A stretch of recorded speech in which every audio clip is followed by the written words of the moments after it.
Okay, sorry. So last week, so we're doing part 2 again. I was telling you the story of Mara and the Buddha, where Mara came and he visited the Buddha and he said that he was really sick and tired of what his followers did. He's had enough and he thinks he wants to be the Buddha. And Ananda was having a complete cadenza. And the Buddha was so brilliant in his wisdom because he said to Mara, "Oh, don't think it's wonderful being a Buddha. People make offerings to me. They ask me for everything. They ask me questions. They misquote me and all of that." And he then gave Mara a whole long dissertation. Now, the moral of that story, it was a long story, was that we're not to be attached to anything, not the negativity and not the positivity. We can't be attached to these things. We've got to allow things to just be as they are. And that's the most important thing, that it's not that Mara is a real thing and the Buddha is a real thing. Neither of them are real. They're just parts of what we are. We're not a Buddha. We're an awakened being. And so looking at that story, it was really important to see what it was all about. So in the first verse, we won't go back to it now, I was telling you that Jigme Lingpa actually pays homage to glorious Samantabhadra in the first verse, okay? And what he's actually doing is, Samantabhadra is your Buddha awakened nature. Samantabhadra is not just a being that we have, a Buddha that we have. It's the non-dual homage, because Samantabhadra is the true nature of all beings. And Samantabhadra is the highest awakening that you can achieve, okay? So it can be, Samantabhadra can be interpreted as universal excellence, the nature of reality that pervades everything. So it's really important. And I was listening to Dzongsa Khyentse Rinpoche talking about all the different masters and their DOHAs, their spiritual songs. And it was the most amazing thing because they come spontaneously. So these are not things they think about and then do. So that first verse is really, really important, at least the first homage. And then the first verse, Bern, if you can put the first verse up so we can just look at it again and just read the first verse, if you can. Because we'll go very quickly with it, okay? The first verse, what Anand Thupten calls this first verse is the true nature of the ground. Okay, so let's read together. The true nature of the primordial state is intrinsically free from all conceptual elaborations. It's not existent because the Buddha hasn't seen it, but it's also not non-existent. It is the ground of all samsara and nirvana. It is not contradictory, but is beyond words. May I realize the true nature of the ground of Dzogchen. Now, this is such an important thing. And Anand Thupten says, even though enlightenment is not a destination, okay, is not a destination, some minds need to create a conceptual map.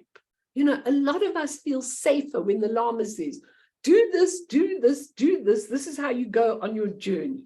But in the end, that map needs to be transcended. You can't have a map. There can't be concept. And some need the map to just help them move on the pathway, no matter how limited the map is. This DOHA of Dzogchen is both poetic and simple, and at the same time, it lays out the entire framework of Dzogchen philosophy. And what's the framework? It's the ground, the path, and the fruition. That's what the whole thing is on it. And when you look at that, the ground is the essence, the emptiness, whatever you want to say. The path is what we take because we don't remember the ground. And the fruition is going right back to the ground again. So we're going right back to the ground. That's what we're doing.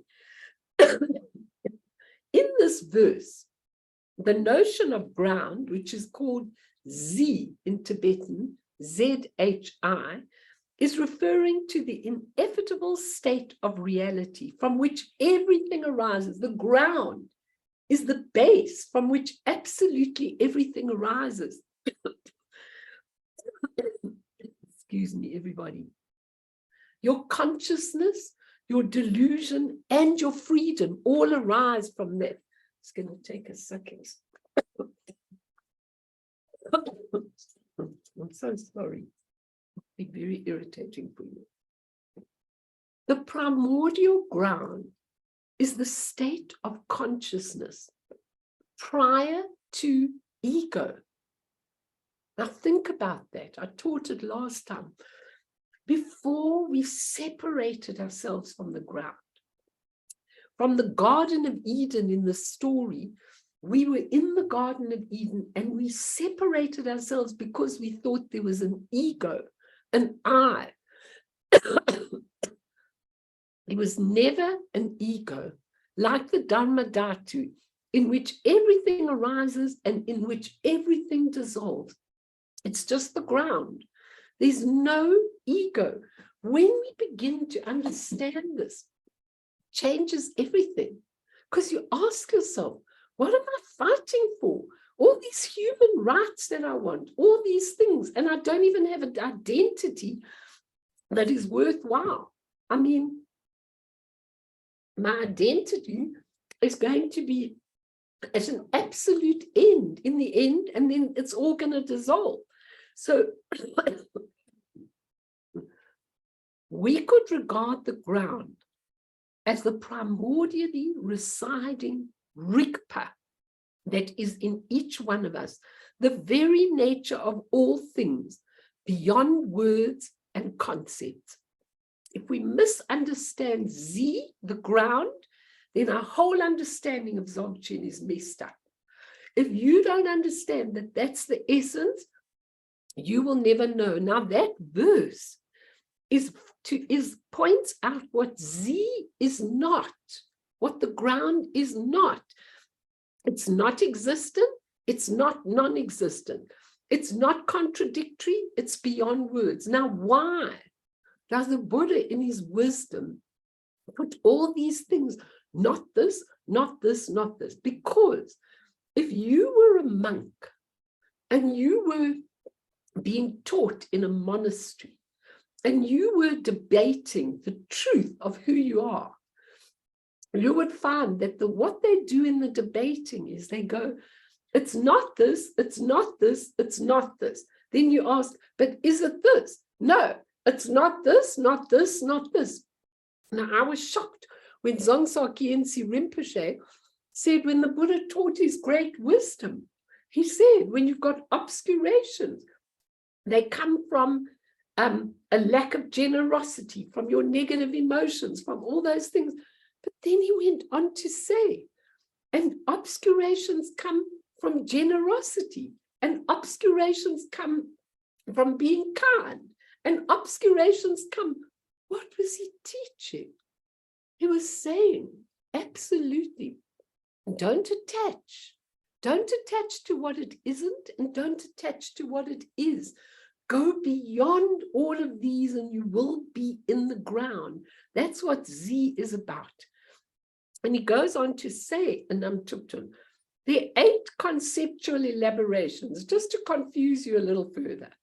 Arising, ceasing, existing, not existing, coming, going, being multiple, being single. These elaborations don't exist in the ultimate truth. In the verse shows us of non-existent, that it's beyond the 8 conceptual elaborations. We've got to take the mind out of the box. If you can't take your mind out of the box, you can't get enlightened. You'll just be hanging on to your identity, to who you are.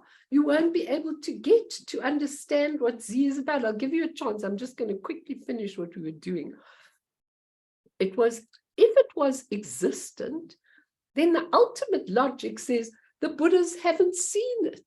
And Mipam says you need to get logical understanding and then drop it.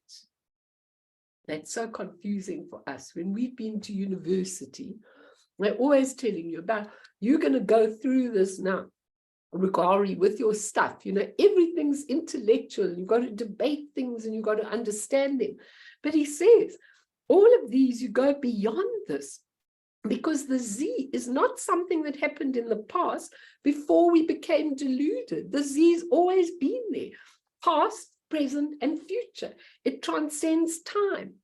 But we want to hear it and understand it from our intellectual point of view. And it can't be understood like that. It just can't. So I'm sorry to say, you have to drop all those things. It's like this, it isn't like this. It's like this, it isn't like this. You have to drop that and experience it. That's the only way you can understand things at all. Now, the next verse, and you put up the next verse, because this is so important, verse 2. This one is the one I was teaching, and I'm going to continue teaching. I didn't get to the end of it. So, because the essence is empty, it's free from external, it's actually meant to be eternalism, not externalism, eternalism, which we have in all the religion. Its nature is luminous, therefore it's free from nihilism. Even though it's divided into three, they're not separate in actuality. May I realize the true nature of the ground of Dzogchen. Now, look at those two things, eternalism and nihilism. Nihilism means nothingness. So some people mistake emptiness as nihilism. It means there's nothing there. But there is something there. When I look out of my window, I can see the sleet coming down en masse, okay? There is something there, but the sleet's coming out of the ground. And what we are looking at here is there's no nothingness, and eternalism. What eternalism is, if you look at religions, all the religions, from Judaism to Christianity to all the religions, they all go, and then you'll have everlasting life.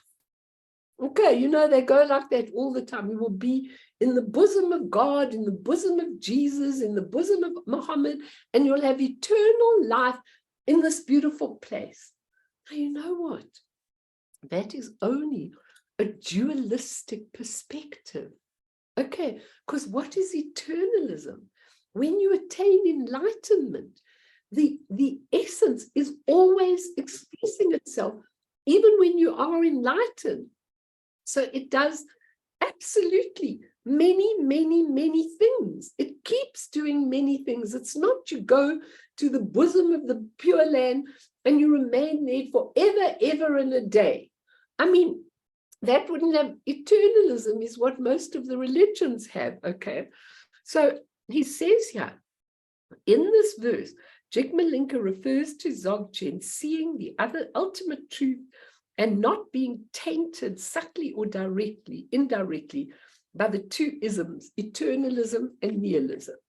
This verse absolutely removes any possibility that the ground could fall into the trap of eternalism or nihilism, and you have to use Vajra reasoning, not your ordinary reasoning. You have to use Vajra reasoning. Why do we have to use Vajra reasoning, which I told you last week? Because the three kayas, Dharmakaya, which is the essence, Sambhogakaya, which is its luminous nature, and Nirmanakaya, which is how it is expressed with compassion and everything else, they are already in the ground. The very nature of what's called ground RIGPA is the embodiment of the three kayas. So the verse says, the very essence of ground RIGPA is empty, its nature is luminous, its capacity is ceaseless. Now, we were talking about this last time. When I came across this, thanks, Bern. I can take it off so I can see everybody. When I came across those three, when I was first introduced to the whole concept of Dzogchen and what it was all about, when I was introduced, I cannot tell you what happened inside me. Suddenly, I had a connection with the way the world operated. And I want you to get that same connection, because if you see the three, the essence, the nature, and its expression, if you see them all in one, already in the ground, then everything that you see manifesting is just as it should be, and it all dissolves back into the ground. Once you understand this, how does it affect you in your life? Tell me, you answer me. How does that affect you in your life? Okay, I'm waiting. Because I cannot begin to tell you how it affected me. My whole life changed. Yes, Mimi. I think it's just that we need to go through everything. Nothing is permanent. We need to see it through. We need to hold the mirror up and see what we're being taught, and it's all going to dissolve back in again. Absolutely. Very good. And you know what? Not only that, but all the bad things in our life are actually have the nature of luminosity, because everything that comes out of the ground is the nature of luminosity. It's only our minds that close down. And today I want to take you through what is unawareness, so that you know it's only our unawareness that can't see how luminous everything that comes out of the ground is. Now imagine all the horrible things, the bereavements, people who are awful to you, the things I've gone through this week. Imagine if we just saw it as a persecutory thing, how we would not be able to get through anything, absolutely anything. Yes, Rugari, tell us your feeling. I'd like to hear it. So just a question, Mel, because, you know, you're talking, okay, there's the two things, eternalism and nihilism. And you know how we're practicing, and, you know, right effort is one of the parameters. So, I mean, are we doing, for example, we're going to dissolve, right? We're going to go back, or we're not going to be here at some point. People will forget our names and everything, right? So, like, in leaving legacy, for example, in the right effort that we put in, is that eternalism, or am I mixing it up with something else?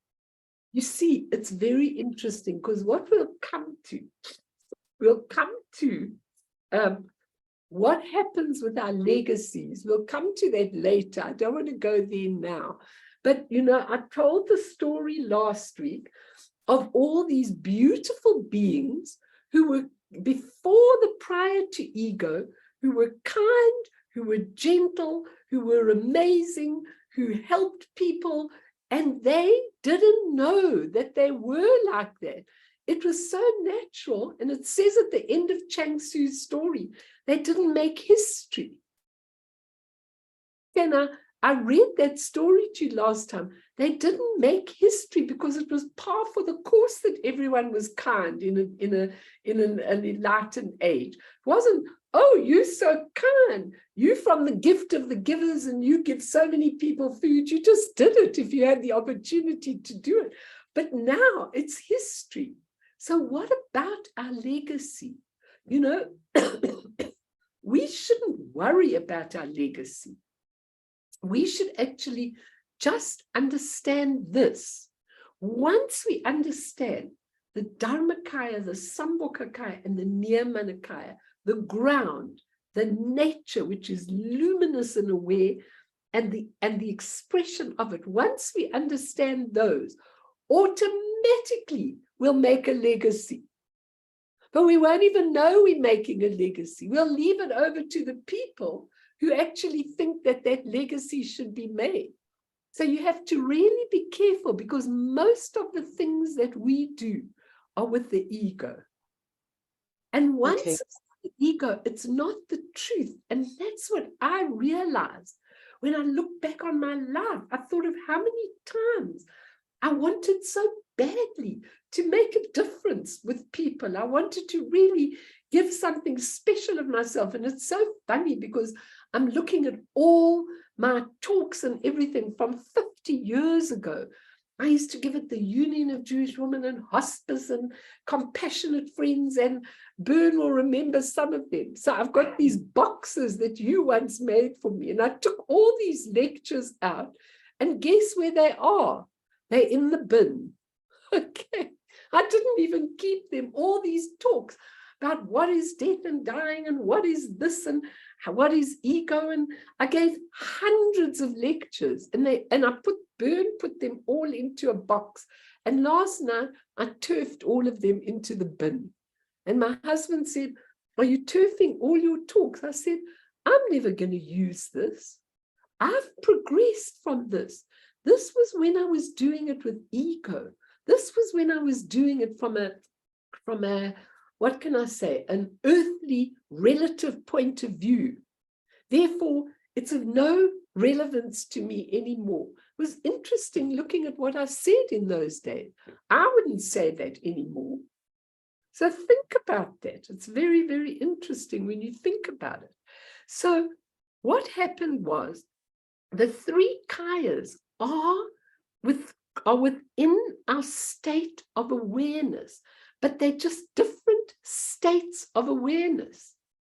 So the ground, the Dharmakaya is one level of awareness, the Sambhogakaya is a second level of awareness, and the Niyamanakaya is another level of awareness. And we can have them all. They all have RIGPA. They all come out of the same. They're all the same, just manifested in a different way. Now, this morning, I really want you to understand what unawareness is, and I'm coming to it in a moment. But it's very interesting because we have to ask the question, what is awareness? We kind of got to there. That was the summary. And it's very interesting when you ask what is awareness, because I was thinking of this story. This is the kind of thing that happens to me, and then I'm really fine after that. But I was thinking of this story when I was looking at this, and I thought, I'll never find this story. I don't know where it is. And last night, in going through all my lectures, I found this story. So I thought, so interesting that this story should be there because it's ready for you today. So this is the story. The pioneering Japanese master, Dr. D.T. Suzuki, was unofficially the first patriarch of American Zen. When Dr. Suzuki, who had taught at Columbia University during the 50s, was approaching 90 years of age, he was present at a meeting of scholars seated at a long conference table. It seemed to everyone as if he were either asleep or in deep meditation. How to tell the difference, some of his younger colleagues wondered, perhaps with a little private laugh. Then one of the lecture papers in front of the speaker, seated at the head of a polished mahogany table, flew down the table, carried by a gust of wind. Okay, it traveled past half the Buddhist scholars and professors seated along the table before the thin hand of the seemingly hibernating elder Zen master sneaked out and snatched it without moving the rest of his body or raising his half-closed eyelids. Everyone was awestruck at the realization that the old tiger's presence of mind and quick reflexes were still sharper than those of anyone else present. After that, no one imagined he might be sleeping even when he was. Okay, that's the story. And I think it's a wonderful story because that, when we say, what is awareness, when you ask it, that's awareness. Awareness means, RIGPA means, wherever you are, whatever you're doing, you are aware. Even when you're in an earthquake, you have awareness. And we'll look at what unawareness is, because unawareness is a long story as well. But you are aware of everything. Now, this guy, his eyes were closed, and he caught the paper that no one else could catch. That's called awareness. And so Dzogchen has the two terms. One is the awareness of the ground, and one is the awareness of the path. sometimes these two can be separate, but ultimately they merge into one in a yogi's meditative experience. Awareness, or RIGPA, is not a sublime, altered spiritual state of our mind. It can be revealed or pointed out at any given moment. Masters say if you relax and don't do anything, if you don't meditate, just follow your thoughts, what remains is a very, very alert, present awareness, not bound by your thoughts and emotions. Now, our lives are bound by our thoughts and emotions. That's really what unawareness is, and you can question me on this in a moment.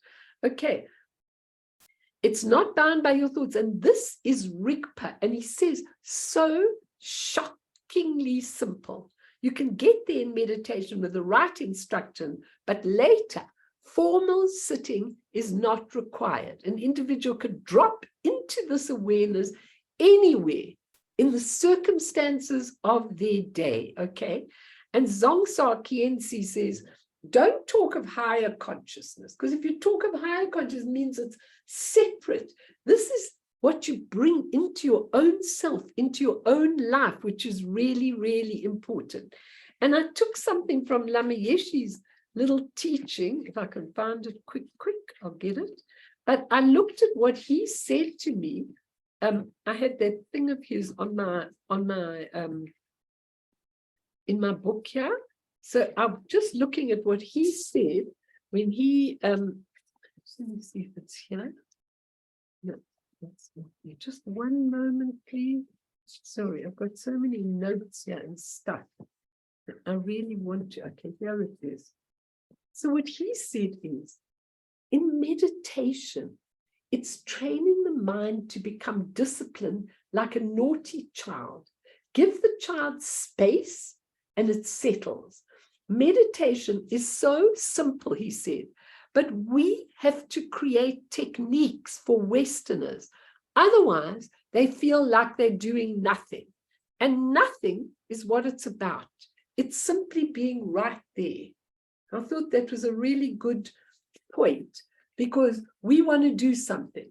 You know, we want to do something. And Eric is always sending me all these things. He's not coming because he says, I'm going too advanced for the people. Okay, that's your case. That's absolutely fine. But he sends me material every single day, like gallons and gallons, tons and tons and tons of material he sends me. I don't know why, and I'm not going to go and say, don't send it, because then I'm falling into a trap. I'm just going to take it and delete it, and it's fine, you know. But people have got their own ideas. They've got their own ideas of what they want. And what I'm trying to say is that RIGPA has no extreme attachments, nothing, okay? It's really important that we found out about these three, the ground, and the ground, the nature, and the essence, in order to really, really go where we want to go. The essence is empty. I'll give you a chance to comment in a moment. The essence is empty. It has no characteristics. We can't construct it with concepts or ideas. It cannot be defined. But this essence is considered the Dharmakaya. Happiness, emptiness is never nothingness. It's always full of amazing possibilities. So Getsi Pandita, who was a big scholar, gave a commentary on this prayer of Jigme Lingpa. He described Z ground as, now listen to his description just to get you a little more uptight, okay? He said, no awareness, no unawareness, no Buddha, no sentient being, no path, no result, no imprisonment, no freedom, no affirmation, no negation, and it goes on and on and on and on. Nothing that ever existed, and nobody is there. Z is the ground of all, of everything, ordinary and sacred. Ordinary is very important because negation helps us. Why they go know this, know that, know the other, like in Prajna Paramita, is because it helps us not to go to eternalism. Do you all understand that? You see, what we do is we think, finally, we're going to make it into this blissful state and it will be absolutely exquisite and it will be absolutely wonderful. Then we haven't got it, because it doesn't really matter how it's expressed. It goes back into the ground afterwards. So I think it's really important. And he says, Z is the ground of all, everything ordinary and sacred. And this verse takes everything away. So we have to acquire, we have to inquire. So are things real or not? Are things real or not? If I tell you I'm going to do meditation and I'm going to take my singing bowl, is it real? You'll say, of course it is. We can all see it. We can only see it because we've got a common perception based on our karmic tendencies. But if you had a person from another dimension or another universe and you said, what's this? He might say, this is a beautiful boat. He might have a completely different concept of this. We have a common thing because we are in a karmic circumstance where we can see things alike. But actually, nothing is what it really seems to be. So is there something? Yes. But are things real or not? Yes. The singing bowl is real, but it's going to dissolve ultimately. Very difficult. Some of you are really looking very hard. So Z ground being only empty is not the whole picture. Otherwise, emptiness could be misunderstood as nothingness, as nihilism. No, its nature is luminous. That beautiful production from the ground is luminous, which removes any attempt to interpret the ground as nothingness. We can't put too many concepts on luminosity or get attached to what it is and not make it solid. Okay, Bobby. Okay, but what's very important is Sambhokakai is the nature, the luminosity, which is something vivid and alive and pure. Sambhokakai represents the sacred life enriched with all the virtues and perfections. The luminous aspect of awareness go together hand in hand. And the compassion is ceaseless, the ground of myriad emanations. Compassion has a sense of sacredness like a cosmic compassion. It gives the sense that ground from which everything arises has a flavor of goodness. And it's often defined as nirmanakaya. But what would happen if we said, this is good and this is bad. This is right and this is wrong. What would happen to us in terms of understanding the truth about ourselves? Nick, what would happen to us if we really thought, that everything is good? If you're in your Buddha nature, then everything is good. Then wouldn't we be attaching to goodness? And what would you feel if some of these great masters who see, for instance, when the Buddha saw this man get on the boat and he was a pirate and he was going to kill all the people on the boat and take all their goods. Now the Buddha with his clairvoyance could see this. So what he did was he killed him. So you go, he killed him. Oh my goodness.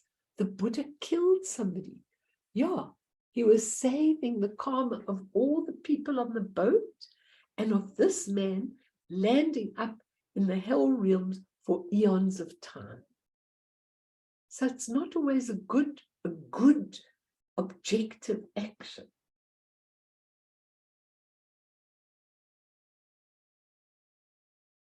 Luce, what are you thinking?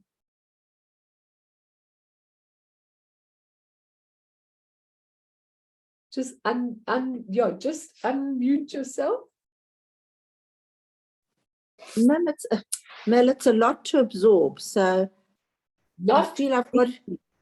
Not really. It is. No, it's just to change your perception. That's all. That it's just to know, it's not a lot to absorb, because if you look at it, it's simple.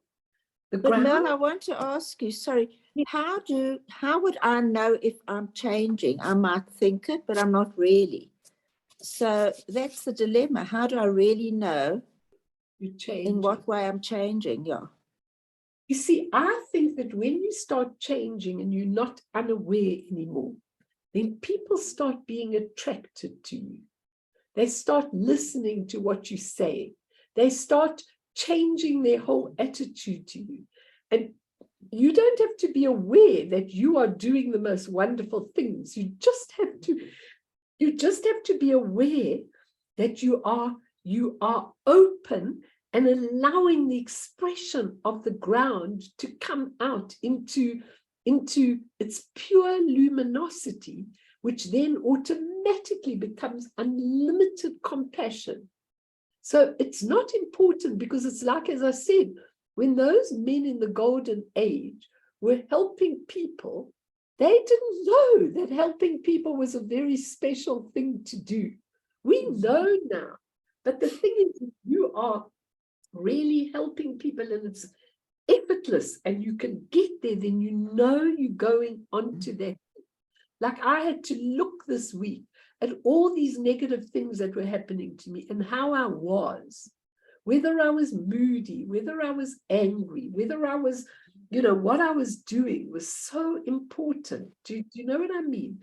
That's how you know whether you are becoming aware or not, because you just see things for what they are. And when you are with people that are totally unaware, you can see straight away that these are unaware people, and we're going to go into the unawareness, which is a whole subject on its own. Because if you ask yourself, how the hell did we get here? How did we not stay enlightened and not make history and leave what was our real nature and come into all of the, how did we do this?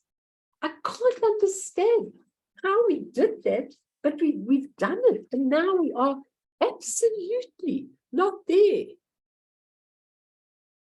So eventually you start to see how things come together, how you are operating in your life, what you are doing, and so on and so forth. It's really important what you ask and use. But you can't judge it by an analysis. You can only judge it by a real feeling about it, which is so important. Anyone else want to comment on it? We'll do a little meditation. We'll do the unawareness today. Mel, at the same time, we are still here. So we are here for that same reason. And if you really didn't identify, you wouldn't be here. I'm going to give you that. I'm going to give you that story in one moment, because I think that's in fact, I'll give it to you now. It's so interesting what you're saying, because it's really fascinating. I'm going to give you the story now. I've just got to find the page. Let's mark it. Okay. And this is in answer to your question. It's a beautiful story, and we'll do it again when we come to it. Okay. Once there was a king who often consulted with astrologers on the affairs of the kingdom. One day, the astrologer predicted that on the 7th day there would be rain, and whoever drank water from then on would become crazy. The king didn't want to become crazy, so he covered his well so that the rain would not go inside. Nobody else knew about this prediction. The rain came down, and as the astrologer predicted, when everyone drank the water, they all became crazy, except for the king. But as time went by, the way the king acted and what he said was very different from everybody else. People in the kingdom started calling the king the crazy one, because he was thinking differently to all of them. It seemed they might eventually plan to topple the king, and perhaps he was attached to his power. Out of such desperation to remain king, he drank the regular water, and he too became crazy, which was normal in the eyes of everyone else. Okay, he says, Namtupta, this tale is chilling, Because not only does it point out that collectively the human world is run by delusion, totally oblivious to the ultimate truth, but it also points out that it's not easy to wake up. The force of the world holding us back to delusion is somehow stronger than the force to wake up. We need to bear that in mind. What do you think of that story, Bern? Absolutely. Absolutely. So if we go and we really, if we go and we really are very different and we tell people all about our differences and what's wrong with them, they will just turn against you. So yes, the relative world is what we have to live in. But let me tell you, you can still keep total awareness about the relative world while at the same time you're allowing your mind to become enlightened. Isn't that true? So let's do a little thing, and then I want to explain the next thing, which is called Zi-Nan. Zi is the ground, and Zi-Nan is the manifestation of the ground. Now, this is fascinating, even before we come to unawareness, because Zi-Nan, the manifestation of the ground, the whole existence comes from the ground. We have to really understand who we are. And so I'm going to give you his teaching on this, which I think is really interesting. And it's still not, we're not going to get to the unawareness, but it doesn't matter because this is what we're trying to do. Let's just do a little meditation, everybody.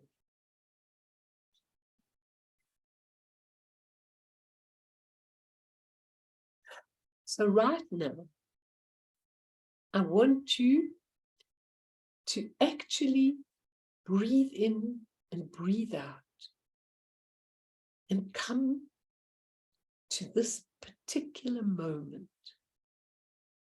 And remember that any single moment that you are free, that your mind becomes free, you will understand absolutely everything in the world. So at the moment, you're sitting and just breathing in and breathing out and letting everything be. We can't let go because letting go means that there's something there to let go of. Whereas letting be means we just let everything be what it is. Now, some of you are going through real hard times at the moment, okay? You're going through struggles or with your children or with your lives or with your human emotions or with something, your partners, whatever. Some of you are really going through hard times. And actually, if we could wake up to this, we would be able to see it very differently. So the instruction is doing nothing, absolutely doing nothing, relaxing your physical body, breathing in and out, and not allowing anything to go to hold on to. It's a technique that we learn, even though it's a natural thing to the ground. But at the moment, we're just sitting and breathing in and out and giving space and luminosity to everything that is coming from us. Every single thing. Just let it be. You can look, if you want, at everything you're letting be. You might even have the beautiful experience of seeing it as luminous. But all your thoughts, all your feelings, all the things you like to do when you meditate, just let them all be. Come back to the breath and just sit, relaxing every part of your physical body and allowing everything to be free. Even if a lousy feeling comes up and we feel terrible about it, just let it be. Open your fingers and let it be. Whatever is there, let it be. Come back to the breath. Be fully present.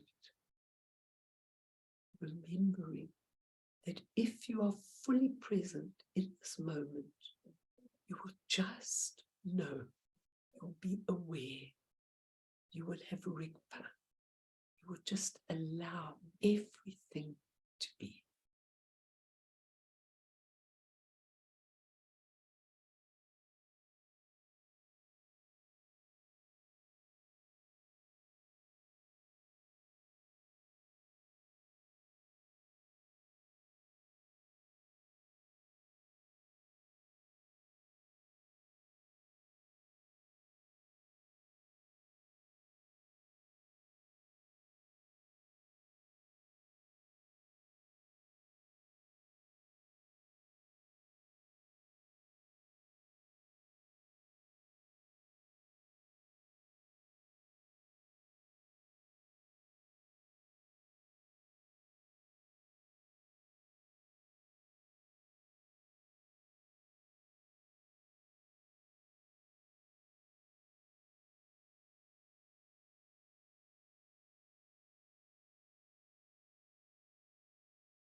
Very hot. Should we open the window? If we want to, I Oh, don't it's very hot now.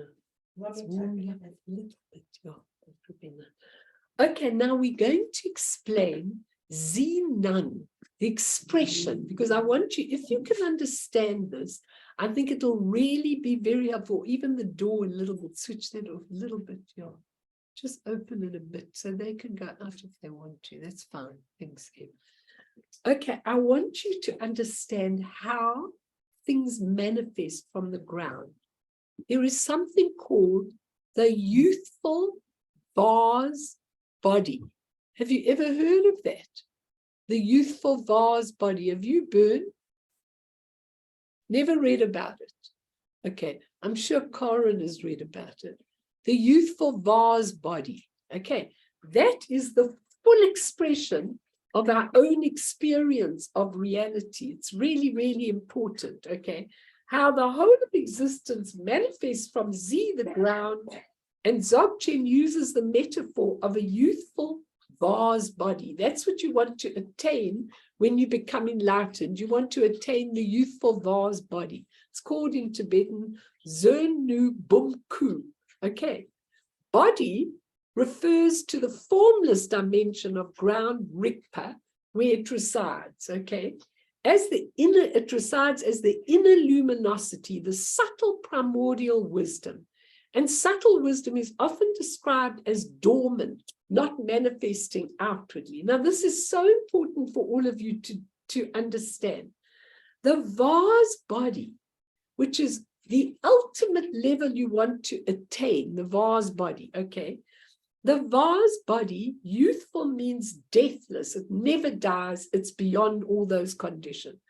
Vase is a metaphor for that which veils the luminosity. So in other words, inside that vase body is the luminous nature. It's waiting, it's waiting, it's waiting.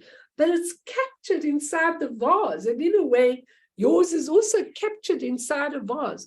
Now, he says, because the flame is inside, it's like a flame burning in a clay vase. The flame is the inner luminosity, but no one can see the light shining out of the vase.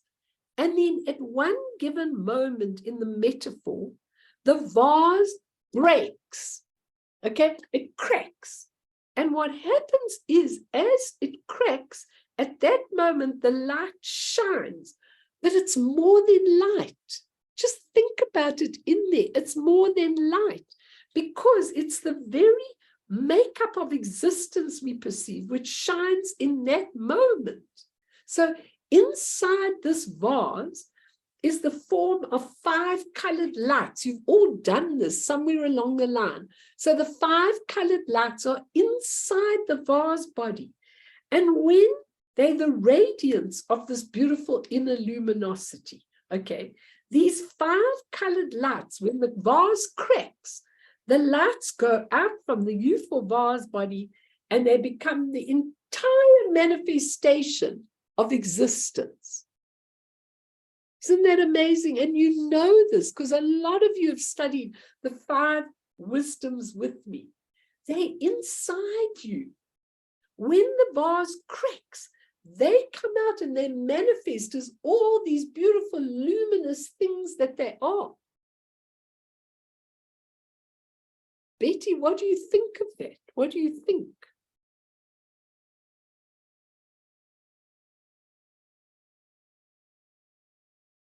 I mean, think about it. Inside your heart are the 5 wisdoms. We know, we've discussed it and everything. Inside there are the luminous things. So in the metaphor of the youthful vase bow, the vase breaks. Now all these 5 lights go out and they make everything in the world, the people, the rooms, everything that there is comes from that. It's all luminous. It's all inside. But there's got to be a point at which it breaks so that it can come out, because if we keep it inside us, we can't understand. And then what it actually teaches you is that all things arise in our perception. And so therefore, the sight, the sound, the form, the world is a display of our own mind. Do you understand that? Please ask me a million times. It's our own mind's display. So think about it. It's our own mind's display.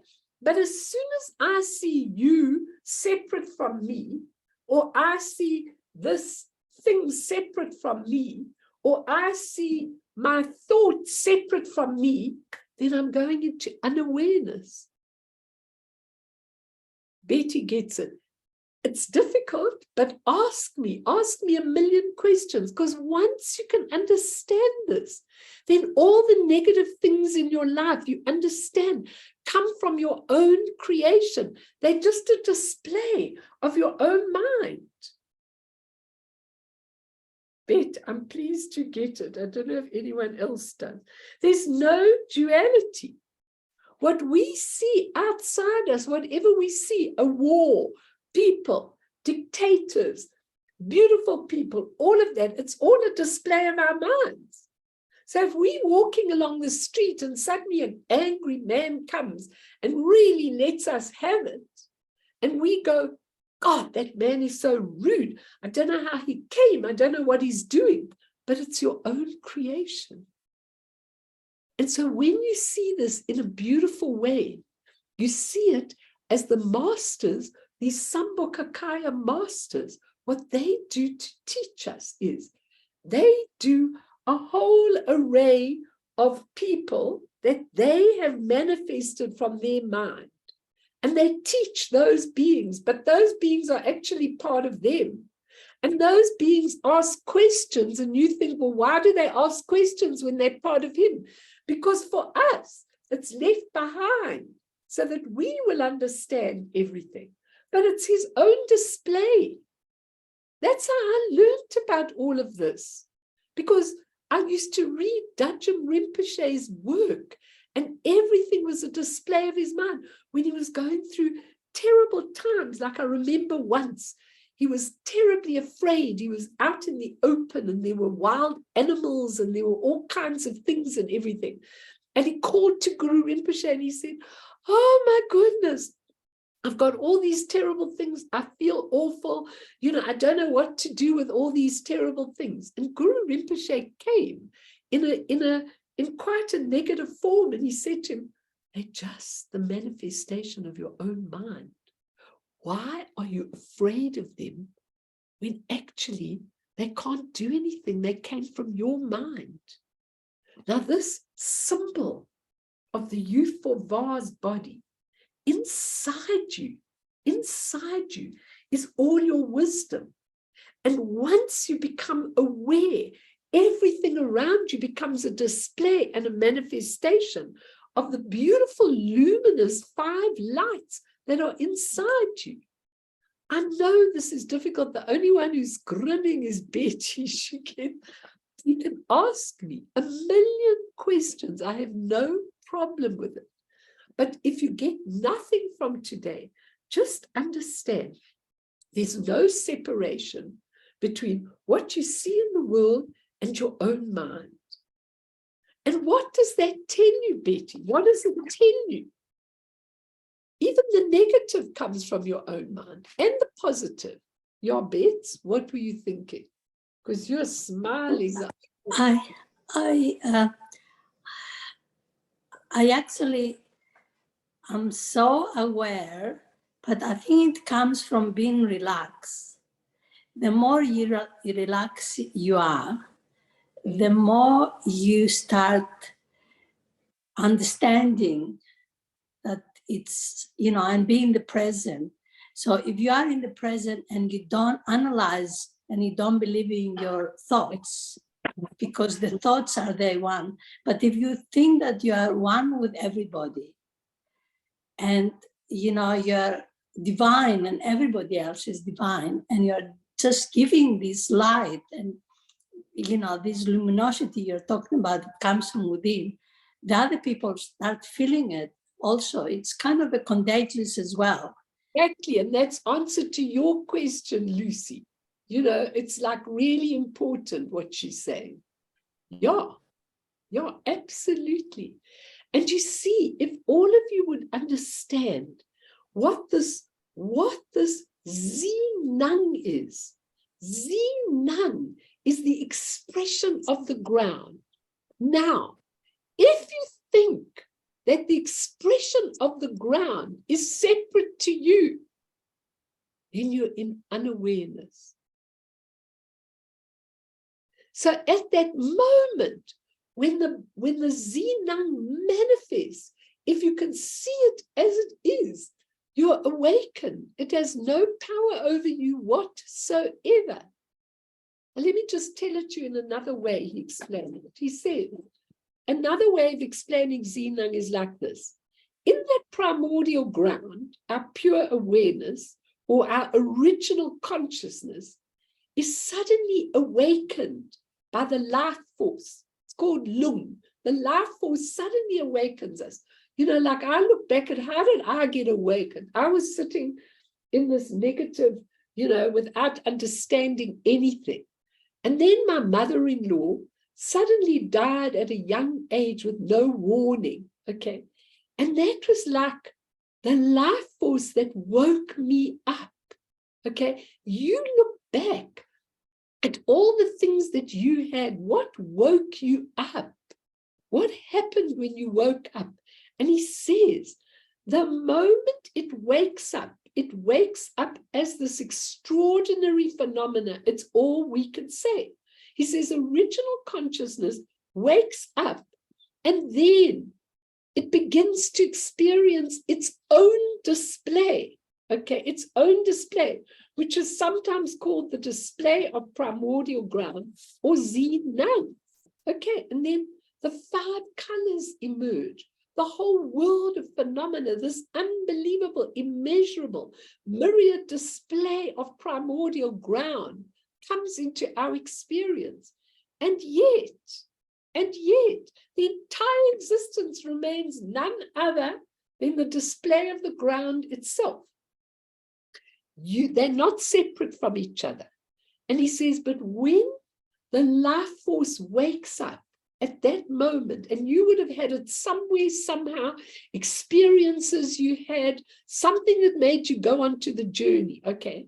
It's the moment when awareness and unawareness takes place at the same time. It's the moment when nirvana and samsara come into being in our consciousness, okay? It has 2 potentials. One, the potential to be enlightened, but it also has the potential to be deluded. The minute I think it's separate from me and I'm in a dualistic world, I'm deluded. and then I'm in trouble, and then it's painful. So he says, in that moment, consciousness has two potentials, to be enlightened or to be deluded. It can go either way. Sometimes it goes to freedom, and sometimes it goes to imprisonment. Depends, something that's happening in your everyday life. So when consciousness makes the choice to use its potential for freedom, then consciousness says, oh, this is my own display. The minute you use that, you're going for enlightenment. Oh, this is my own display, okay? It's not some kind of intrinsically existent objective reality, but its own experience. And that awakening is sometimes called Buddha Samantabhadra. They're different expressions. And he says, when I say my own reality, I'm talking about the life or reality that I experience individually.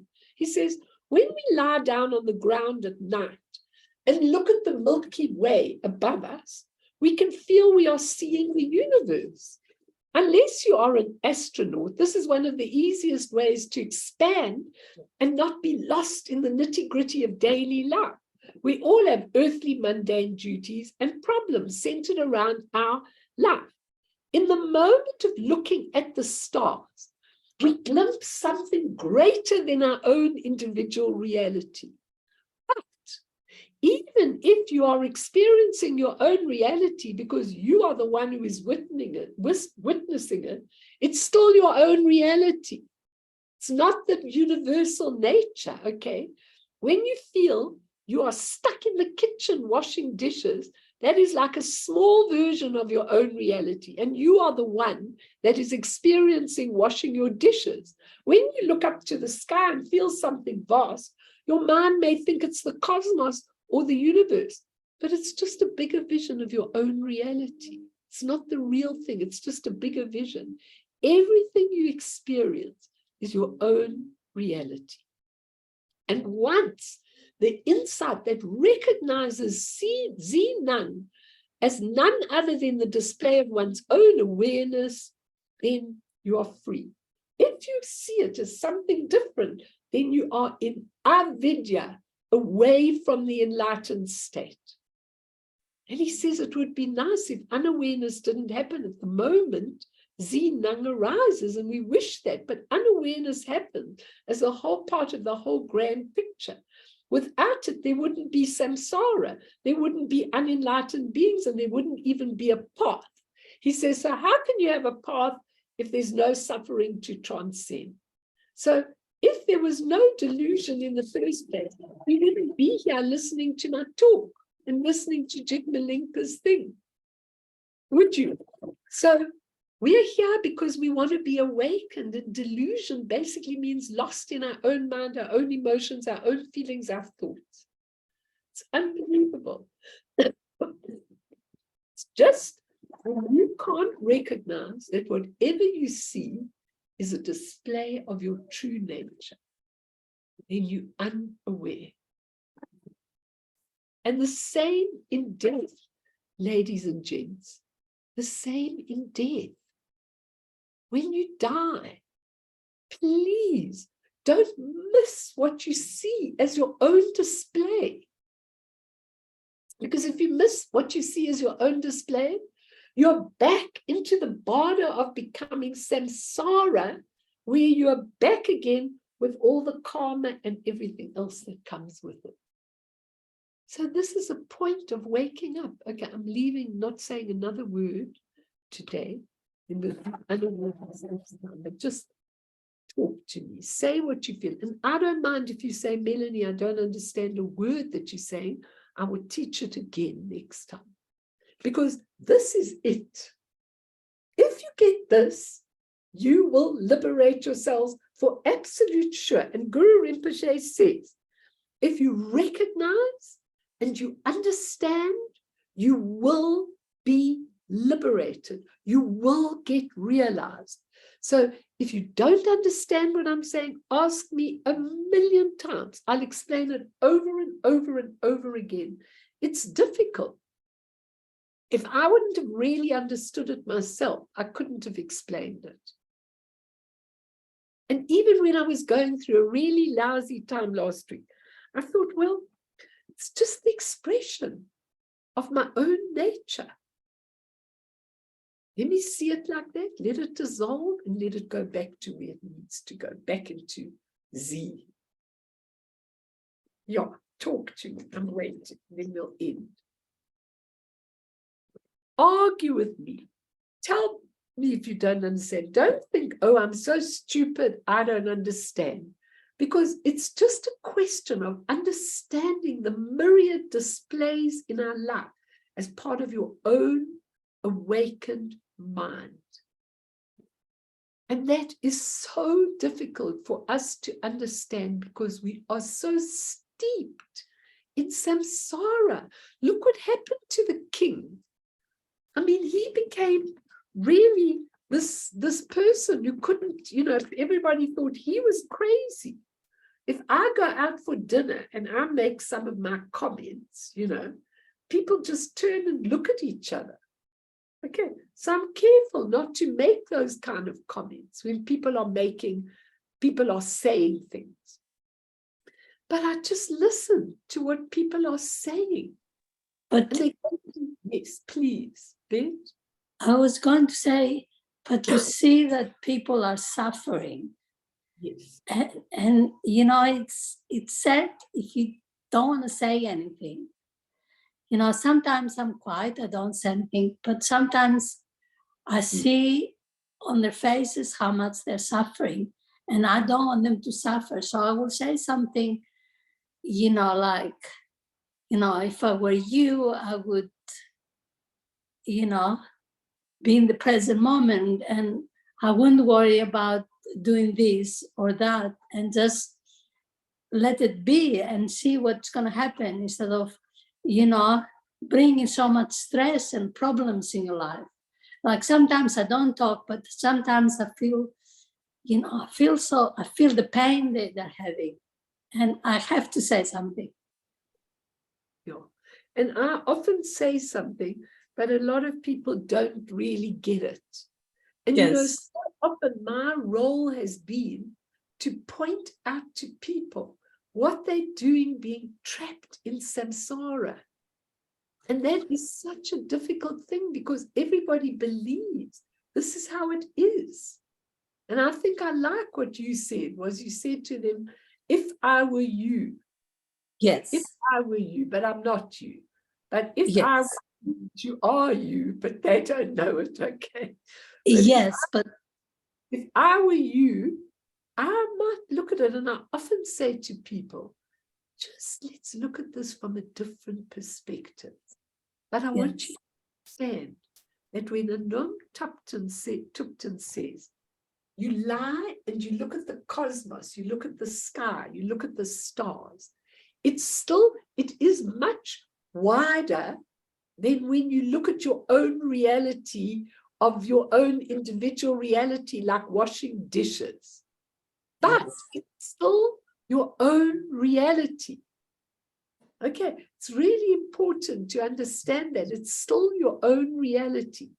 And your own reality is unawareness, and your own reality is to see things as tangible, not part of the Z, the manifestation, and or rather the Z, the nature, and the manifestation. You've got all of that in you. So if you don't really drive a dilly trying to work everything out, it'll work for you. So important, everybody. You know what? Think about this. If you want to throw it all out, I've got no problem. But I can just tell you that for me, this is what has changed my entire life. Those three. The three kayas out of which everything's made: the ground, the manifestation, Zinang, and the ceaseless compassion and everything that goes up. Once you understand that, oh my goodness, you're really, really aware, and nothing gets to you like that. Please. I understand it on many levels, but I want to know if my mind creates a very difficult relationship for me, let's say, and you can be aware and maybe know this is created by your own mind, etc., etc.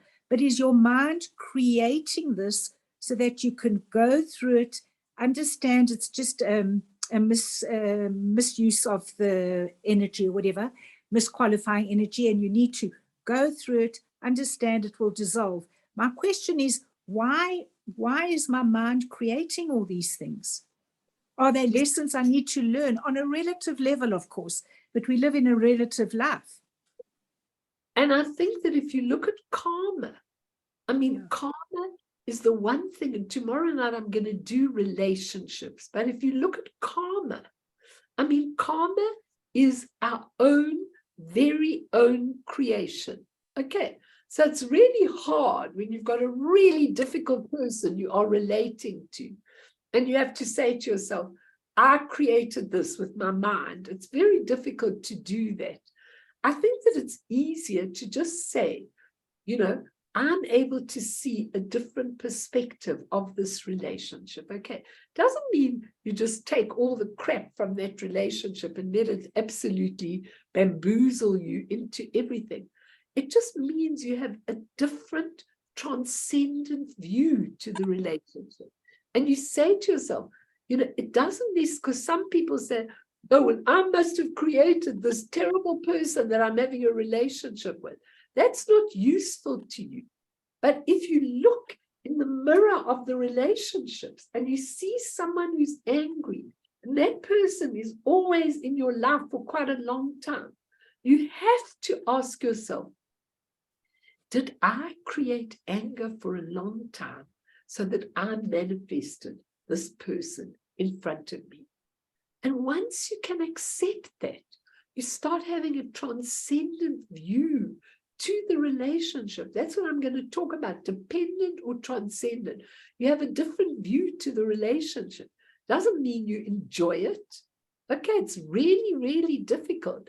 But it's so interesting to see when people give me a hard time, how I change so much in my looking at the whole circumstance and what it really means and how it is and why that person is in front of me.